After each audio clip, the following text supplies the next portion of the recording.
हाय सांग मैंने वेलकम करुँ मोर मिनी ब्लॉग को।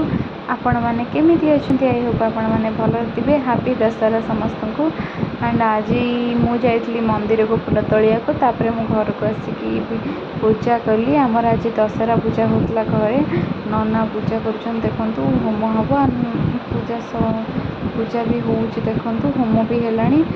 दशहरा भेटी नापी आसते आम आज इवनिंग रे गलु दशहरा देखा जारका जारका आ बरचणा आ चंडीखोल आम ये 3टा जगह जाइलु। मुझे देखा देखु कमेंट कहे।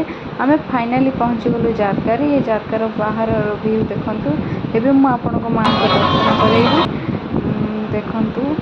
तापर आम झी आज ये किसी खेलना किणला तो तापर आम तापाई स्वीट कॉर्न किणलु। तो से स्वीट कॉर्न किणी सारापर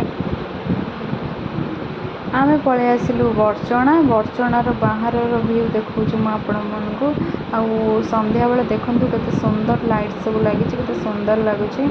तो ये मो माँ को दर्शन कली देखु माँ को दर्शन कली मम्मी आजा फोटो टे उठेल। तो फोटो उठेक आम आसलु चंडीखोल देखु केते सुंदर भाव डेकोरेशन कर माँ को भी देखु।